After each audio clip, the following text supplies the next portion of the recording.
repeating in. We are repeating in. We are believing in. It's time for us to shift our mind from best in the world to best for the world.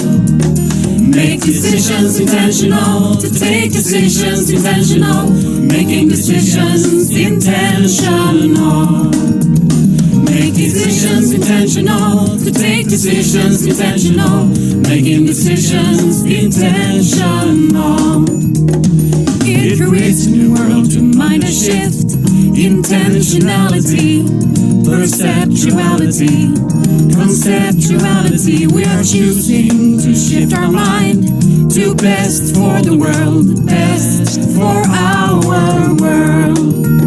Make decisions intentional, to take decisions intentional, making decisions intentional.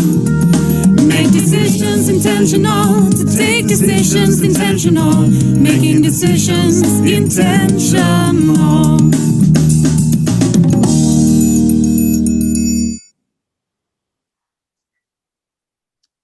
And welcome to this pilot test sending from House of Story. We're just now sending from actually different places, but I'm situated now in Stockholm in Sweden. And as we begin, and many people might, or other people might drop in, with me I have Elizabeth. Where are you sending from now? I'm in the south of England from my house. Okay, super duper. And we have William. Hello, and I'm from London. I'm in London. You're in London. Okay, cool. So, and as you might see, you see some wooden beams here. We're actually in my attics, and this is a little test broadcast from something which is to be called, well, already is House of Story or Stories. And me thinking that this could potentially be a place where we're going to send quite a few things, and moreover do creative workshops together as time goes by. But I want to take this opportunity today with the session, and we've got about 45 minutes together, or watching now, actually it's probably more likely like 35, to just reason a little bit about the possibilities of the Best for the World session. And another session that we are, the three of us who are here now, we're also planning for another session. It's the 75th anniversary, which will take place over the year and hopefully onwards. So I just wanted to take this opportunity also then to explain that the setup here is that we are on Zoom now, and whoever has the Zoom link can join more interactively. And I think there's a little group here. I don't know exactly how many who could participate. And then this is live or streamed live directly on YouTube. And this could equally be broadcast live on Facebook and a little bit different places depending on what kind of license you would have on Zoom. But that means if you participate on YouTube, you're in a monologue. You can only kind of receive, you might be able to do a comment or so as we're streaming there. And the content then will stay on that directly on YouTube. So you see, this is great. So now we get the feedback back here from the YouTube. So this opens the potential of actually speaking with ourselves. But there's a lag. I don't know. The lag in between might be a minute or so. But it's definitely interesting to see the difference then that we can have a wider audience when we talk about sharing stories on YouTube. And then we can have the interaction, which will be live and as in a dialogue here within the Zoom. And then this happens simultaneously. Yeah. Exactly. I was even playing with the idea if one could sing with oneself and see how many times that could be repeated, since you will have that reoccurring 1 minute. So that means there could be 45 omnics at the end of it. Not that I think that would be advisable though, but so my idea for today, yes, yesterday we did another session which was a little bit more unrehearsed. And the theme yesterday was that we talked a little bit about the art and existential health as a theme, starting with the little saying that earth without art is but the EH could also be a shortening abbreviation for existential health. So what happens if you put existential health and art together? Will you then get earth? We kind of landed just before the Earth hour last night. So we switched everything off and we enjoyed Earth without electricity. So there might be a little re-pick up on that session yesterday. We had a lovely giraffe by the sub-name Sveinung, who was dancing across the screen for some time, and some other people lost in space trying to communicate.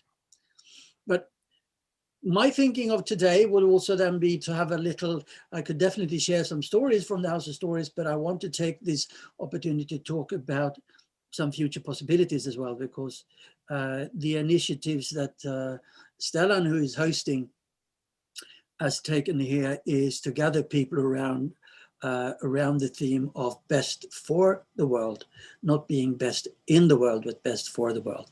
And here's also a question, but this is the second time they do a kind of more intense broadcast. So they will send for 48 hours.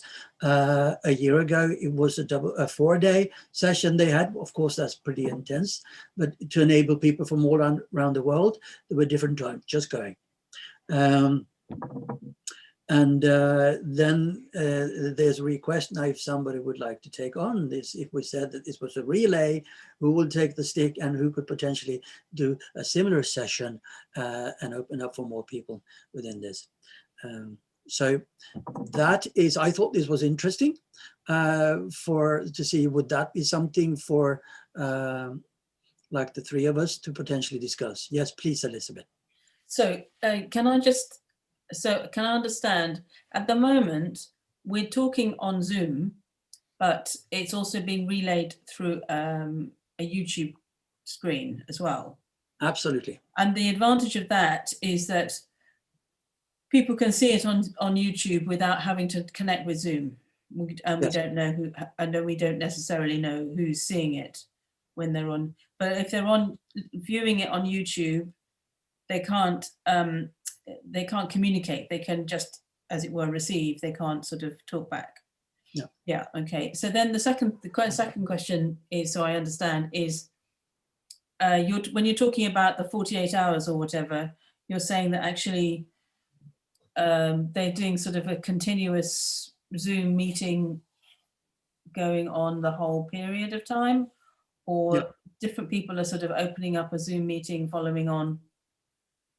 How is that working? I don't quite understand how. Yeah, it's kind of like a Swedish smorgasbord there, where there's been like an offering there saying, okay, let's fill 48 hours and reaching out to a group of people who will believe will sort of work under the same theme of best for the world, mainly entrepreneurs having ideas that they want to share with the world, for the world. And then we were invited to chip in and to just choose a time slot and say, okay, this is what I offer for this hour. And then you try to fill up those 48 hours.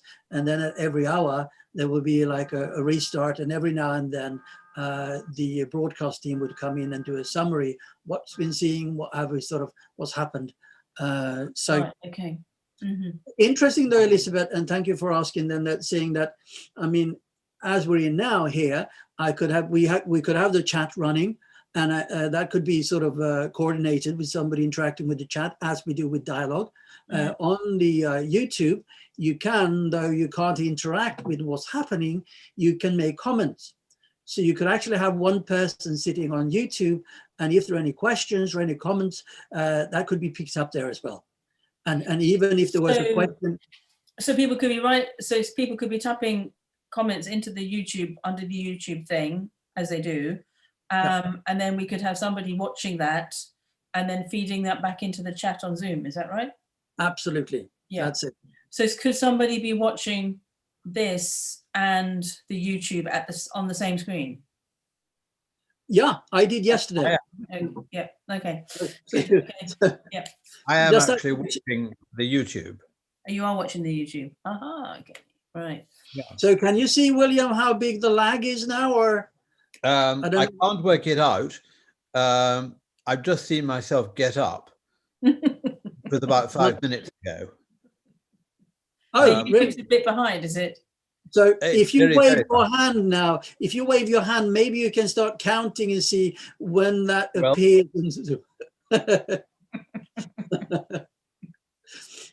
So, so the other thing is, from the point of view of your House of Story, what was it you were calling it? House of Stories? Yeah. Yeah. So, in fact, if you wanted to, we could be telling a story or showing a story now on this screen, which would be coming up on YouTube as well. Yep. Or if you'd pre-recorded something on YouTube, you could play it onto here, could you? I should be able to share screen here with you, and then so that would be weird, but it kind of to send something from YouTube via Zoom back on YouTube again. That would be a bit that's strange, but I'm difficult. just speculating as to what we could, the ways in which you can do the communication. There's only one other problem I have about all of this that we're doing, is that at some point we need to actually investigate or understand what is the impact on the environment of the amount of communication that we're doing through computers and like streaming and stuff, costs energy. So should we not also be asking ourselves how much energy we're using by using the streaming that we can do using the different softwares? That's That just is a a very kind of- apt question, though. I have no idea how. I just know that the cost of the internet to the environment is huge, Ah, okay. and the streaming of live streaming of stuff. And I'm not quite sure. I don't know enough about it, but its cost in energy terms is enormous. Mm. So that's one of those things where you realize that you have a positive thing in the way we can communicate around the world, but then it has a negative impact as well. So it just would be good to understand that and acknowledge that, even if it doesn't mean you don't do it. But it's just interesting to, especially if we're thinking about what's best for the world, best for the environment. Yeah. I mean, and that, but yeah, I'd like to actually to follow up on that and see if I can find any figures on that. Then, of course, one would also, from a global perspective, need to resonate then, okay, fair enough. If we were to meet, let's say now the three of us physically, how much energy will that cost? Indeed. Yeah. And is there, I mean, when we talk about carbon footprint, there should be another footprint here, but there was a question if there could be a payback for that. I mean, my phone keeps telling me every day how many minutes I've been spending on it, and trying to sort of get me to scale down.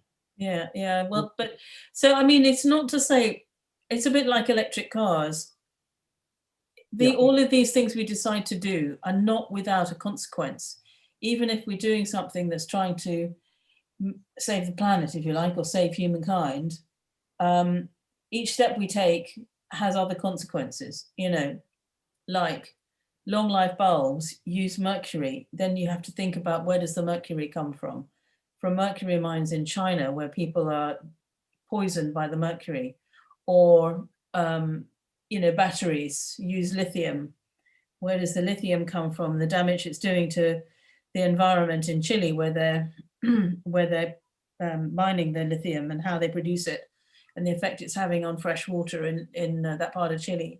So it's not. I mean, I don't know all of it, but we just have to be aware, I think, when we think about these things, that there's a downside to every up. Yeah. As if you like. It's not to say we don't do it, but we just need to pay. We just need to count the cost a bit. Anyway, this is probably a complete digression from your House of Stories. Absolutely not. It's very much part of the story because we are making the story today. That's a story of dialogue. And so I'm just sort of want to follow that thought a little bit. I've just been doing this course on evaluation, different projects that we do, and how you can go like deeper in that and see what is the what currencies are we talking about when we evaluate things today? Because what we chip in is usually we chip in time and funding. That's usually the starting point. Maybe we need, I mean, like now, let's say we were starting things up. Now we would also chip in whatever the cost for using this technology. But usually when we start a project, we chip in time, and that means human factor, and then money.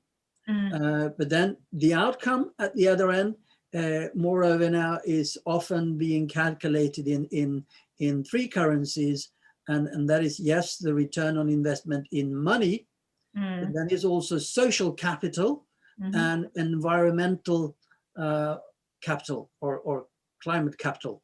Interestingly, we have different we got different colors at play here. If we talk the monetarian side, usually when we talk about money, it's in black or red figures. In some context, it's black or white. If we work black or white, but it's red or black.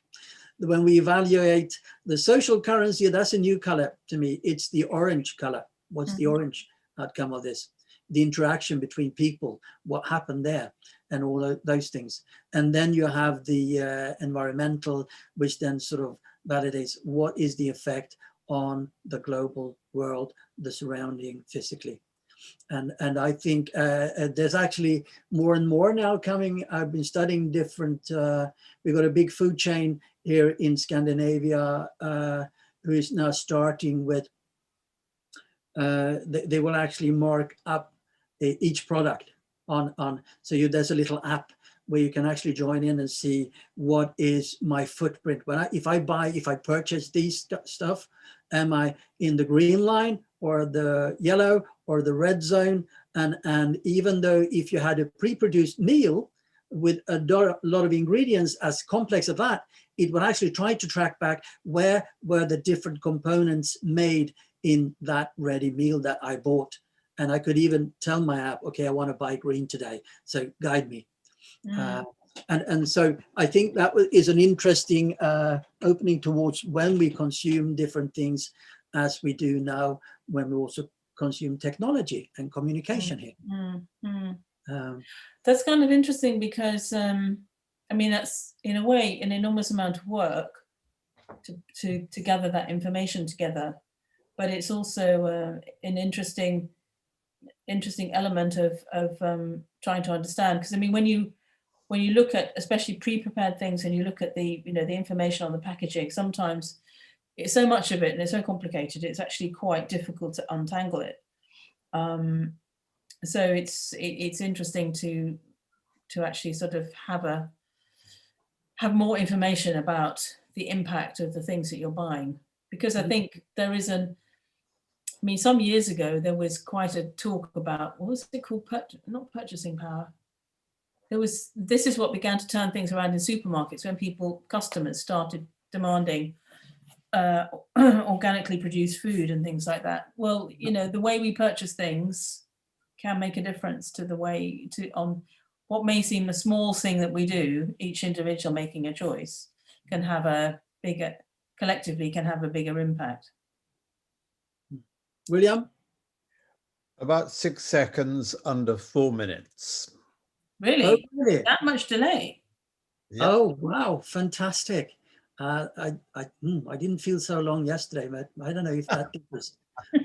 Perhaps time is getting slower.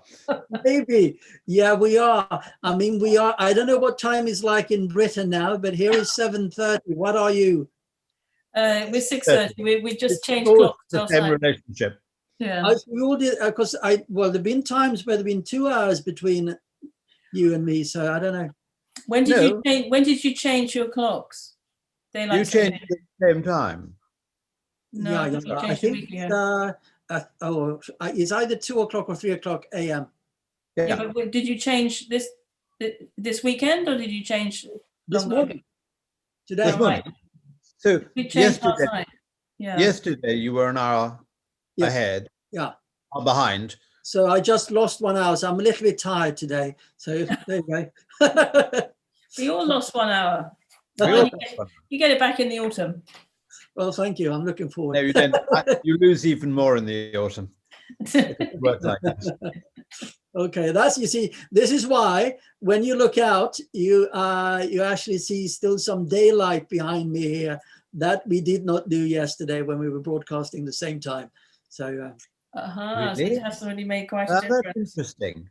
Yeah. I understand geographically why, but yeah, we've had daylight at 6 o'clock for a long time. okay, But if you were up in your island, you would be noticing quite differently. Oh yes. Yeah. Well, it's just on the. Oh, somebody's talking back to us here now. Is that That's Elizabeth? Cat. Is that That's Cat? another person, that's another person? a secret person. Yes. She's hiding behind the computer, is she? Okay. I'm actually trying to deal with something else, but I said I'd Oh. listen. All right, this is magic. There's 4 of us now. Cool. Well, thank you for joining in there.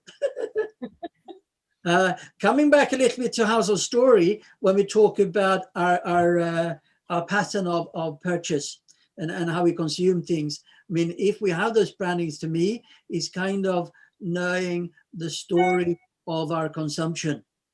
I mean, if I can read on the background of the stuff I buy, I actually read the story behind it, and that's quite fascinating to see. Also, because then I have a choice. Today I've been spending part of my day setting up, my oldest son, he wants to grow things now in the garden, so he's setting up things for that. So I know it will definitely be locally produced if something arrives at the end of it. 2 years ago, we were planting tomatoes, and he was off for the summer, and I was taking care and nurturing these tomatoes. Absolutely brought me mad, or got me mad, because at the end of it, after 6 months, we got one. So I thought, I went with this tomato in a golden bowl, and I said, you better eat this, because this is the most expensive tomato you've ever eaten and ever will eat in your life. So but we had better luck last year. So yeah. So, but that also, I find that when you talk about like streaming, and if there's a difference with that, if let's say that we would join on Netflix and we would see a film together, is there a difference? Is this more costly because we're kind of live, but then we're I'm not quite sure. I mean, and I need to understand this more about it. But I think I think live streaming costs more energy than recorded. I think, but I'm not sure. It's quite a lot more. There's quite a lot more you need to understand about all of that. What the impact is on the energy consumption.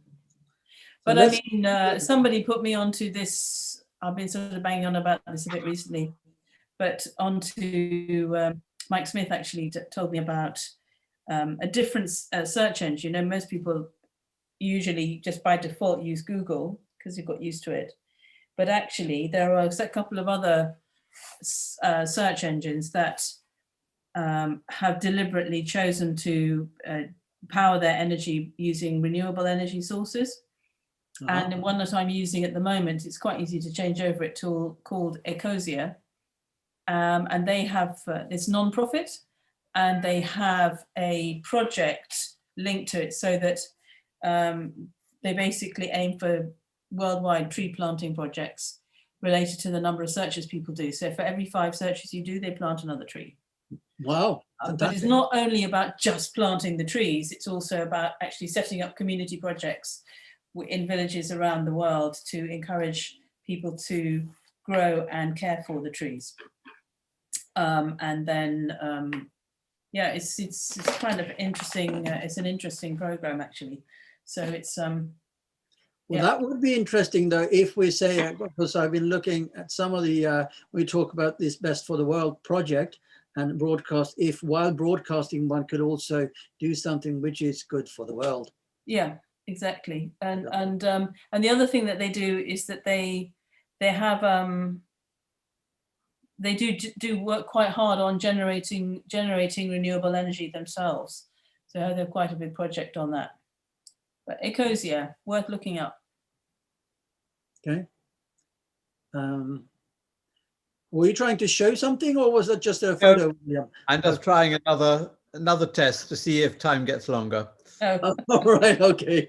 Cool. I have a theory that it does, because I was counting before by hand, by counting. And I didn't think it was as much as 4 minutes. So, well, okay. Well, that is a potential little playful thought, though. But Yeah, the and concept, Kath- okay. I Sorry, think, Kath- yes. no, I was going to say Kath was talking about this very thing yesterday. The question of the cost, Yeah. the environmental cost, energy costs, the yeah. energy cost. Yes, yeah. Yeah, we'll take that along. Though conceptually, I'm sort of very, I'm intrigued by the possibility to see if there could be some creative workshops as we're now, and this story is developed, or this dialogue is developed, then this is being streamed. So that means for other, they could interact, but maybe not so much. But let's say that we are looking into a whatever we want to broadcast. What are the ideas we want to share? What are the messages we want to share? What are the processes that we want to share? And seeing the different levels of interactive possibilities on different stages. Now we will land on YouTube. So of course that will be there on YouTube within the realms of YouTube. I don't know if one could choose also other streaming platforms beyond Facebook. I know I spoke with Stellan yesterday that there are others. It partly depends on what kind of license you have on Zoom. I thought that premium was it, but there's seemingly they're different sort of kind of premiums or licenses. So that's worth looking into. I mean, Nick, would it be that looking at you know, the different softwares there are, is it more that it's worth looking to see what different programs make it possible to do? I mean, for example, some like Zoom have sort of done so much development that they're really very effective at meetings and conversations, but sometimes they're not so easy for, say, doing sort of a joint music project together, or, you know, so. And on the other hand, if we're looking at sort of making an offering available to people around the world, we also have to think about how easy it is for people in places where perhaps they don't have such strong internet connections, or very up-to-date computers, whether it's how easy it is for them to connect. So some products are, because they're more universal, maybe easier to connect with than others, which maybe not so well known. I don't know. It's always worth to look into and see if there's, I mean, we know what works in our parts of the world, but I don't know, like if we're in Asia or, yeah. Well, certainly certain parts of Africa, and I'm sort of thinking particularly of Zimbabwe and certain parts of South Africa where we have contact. I mean, the main connections for IFC would be South Africa, Zimbabwe, Kenya, Nigeria, actually Sudan as well, come to think of it. South Sudan particularly. And some of those countries may have not very sort of strong internet connections, or at least in certain areas. Yeah. Yeah. I mean, that will be an issue which is hard to tackle unless one would say that if we have a platform, we can have content available. So I mean, we can't necessarily solve that one. No. but we can have an awareness that there might be an issue for people. I think Mm. half of the battle is to just not take it for granted that everybody has the same level of connectivity as we have in places where there's strong internet providers. I would What are be- you watching now? Are you watching on you're both watching on computer, right? So because I saw you just flashing your phone there, but I'm also soon seeing how do you want to participate on phone versus being on a stationary No, or No, my phone is not doing anything. No. My iPad is live. I've just done it again. It's 3:55.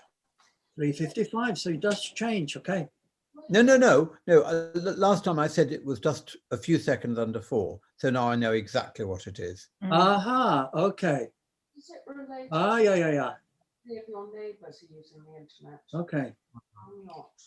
But I mean, I tend to do all of these meetings on my desktop computer because, Yeah. well, partly because I don't have a tablet, and this one is the best because it's got a nice big screen, so I can see more on it.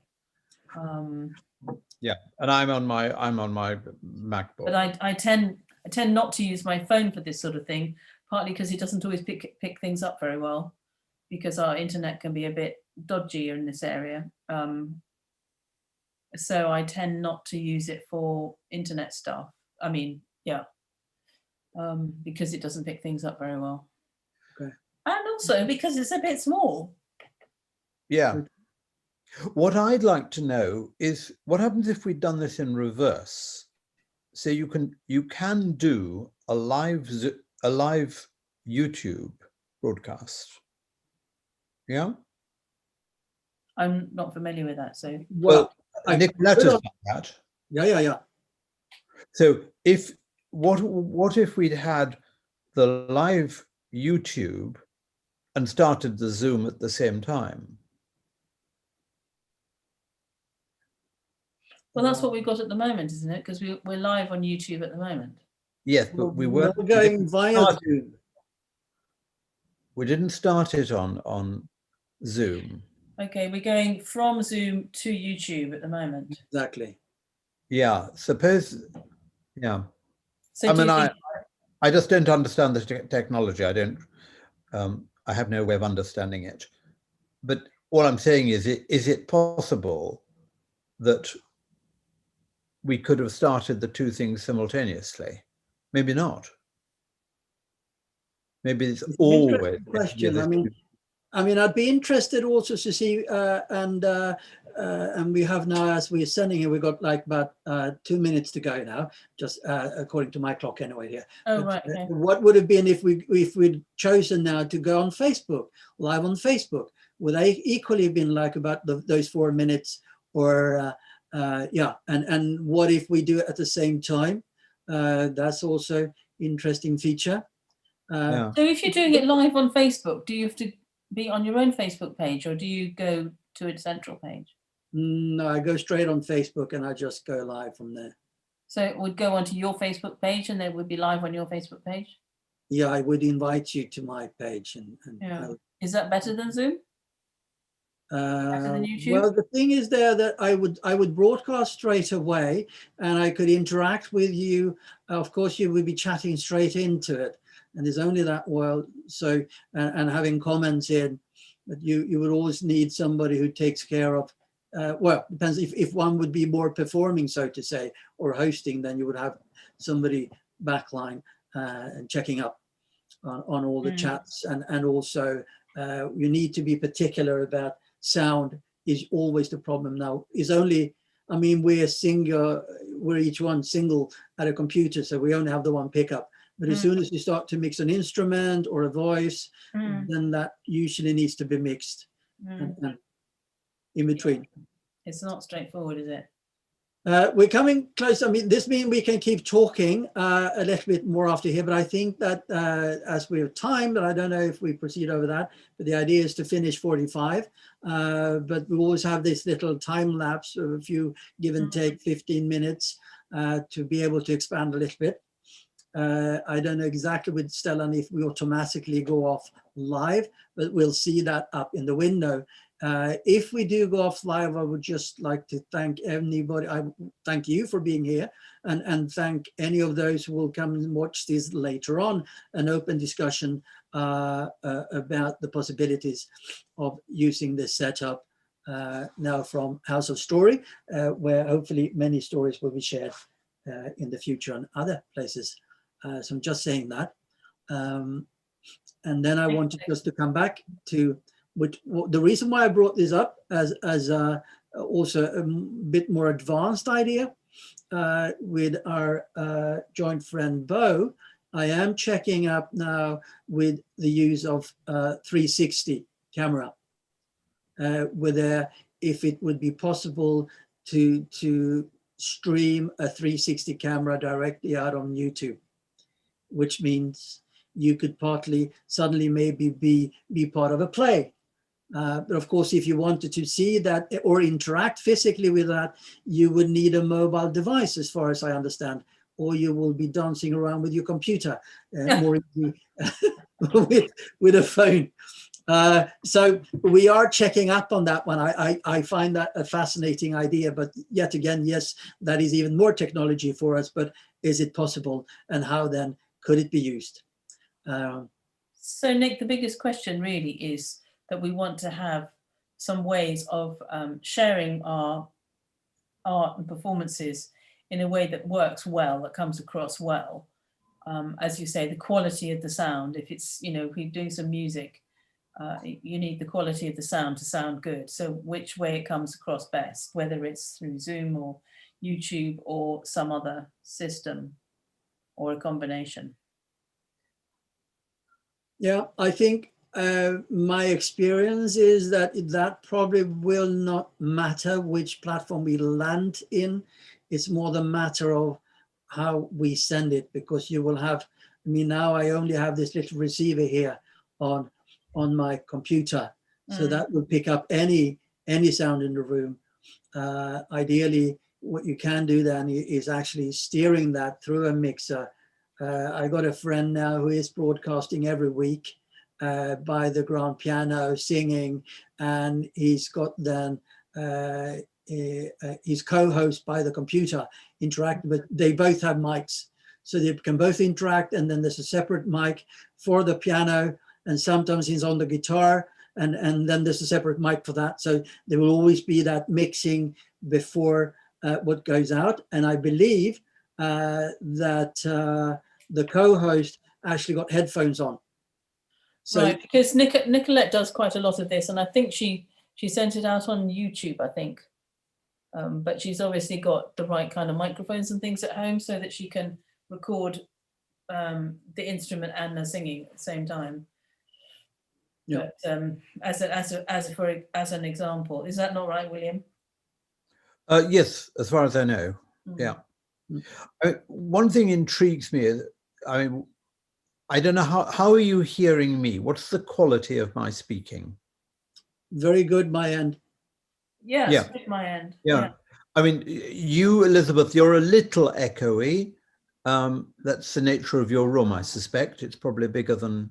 Yes, you are also have a little bit of an echo, and I have got quite a high ceiling in this room.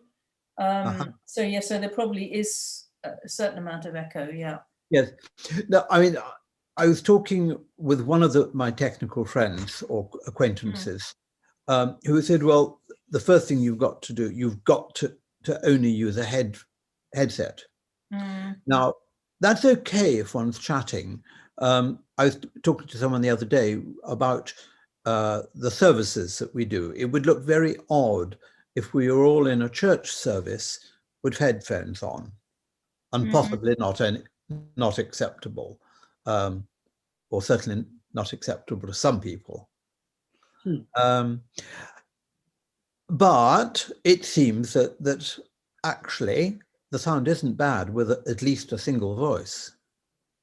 Yeah, I think it depends where you are and what room you're in, and but I do see that people who are doing a lot of recording do use headsets. Yeah, obviously to manage the quality of the sound. We are all now, the three of us, we are in silent rooms. Yeah. I had to mute one. Bo was with me yesterday, and I had to mute him because he was trying to talk while being on the subway, and that Well, that's no good at all. It's bad enough. So The subway is bad enough just talking to somebody without going through a computer. I know. So yeah. So, but it's been good to have you here. I will come back with some further information about the possibilities of using other platforms. There's one called RedBee, other platforms which are more like closed and not sort of, well, you don't have to deal with the matter of future commercials or things like that. So you have more control, that's what I will say. But I will also then hopefully have some more figures on the costs of that and other alternatives. And as you said, Elizabeth, also seeing if there are different options of software, given the different things we brought up here from an environmental and other aspects availability. Just be Nick, interesting to know. Yeah. Nick, do you know what time you started when your friend handed over? Yeah, Stella, I think, opened up for us about 10 minutes past, 10 or 12 past. Ah, right. So that's quite interesting because the YouTube says 41 minutes ago. All right. And that is 10 past. Yeah. So the interesting, I can't get my head around this time delay thing. If the YouTube says that it's now 42 minutes, and that is exactly right. So why is it 4 minutes behind our real-time conversations? Because he started with that little screenshot. Aha, yeah, that's true. Jingle. He Yeah. had the little introductory bit. Yeah. And this is another interesting feature, though. I had Sveining on yesterday, Sveining the giraffe. He can tell you about that later. But we have a jingle here for each broadcast, which kind of just set the stage of, well, simply made, but by the team here, the best for the world. Yeah. Maybe that's something for us to consider if we have like the content we provide over the year. If one would like to have some kind of framework on that. Yep, that's a possibility as well. Yeah. Okay, are we supposed to be being... We should supposed to clear the space because there are other things in the pipeline. And I know we were a bit late in there, but I think we should wrap up. So there's a little time there for to do the next thing. on next team. Yeah. But YouTube actually just stopped just then. oh, YouTube has. Yep, just stopped. Oh, Oh, interesting. Okay, cool. Because it says still live on my here. Oh, hang on. No, I'm wrong. It is still live. Yeah, because we are still actually, I'm just going to see here if I have the possibility of. oh, he says there's a message from him saying time to wrap up. Yeah, okay, so it is. So yeah, it's definitely time to wrap up. I agree, but yet again, thank you for being with me here also as my second little pilot from House of Story, and for us also to have this opportunity to discuss how we could take this on and use it for the things we have in the pipeline, and maybe if we could also connect into the idea and the, the arms are open for somebody to take on the idea and do something similar. And who knows, collaborate. They're doing a wonderful job, the Best for the World team here. Great. Okay, thank you so much, Nick. Thanks for setting that up. Yeah, thank you. And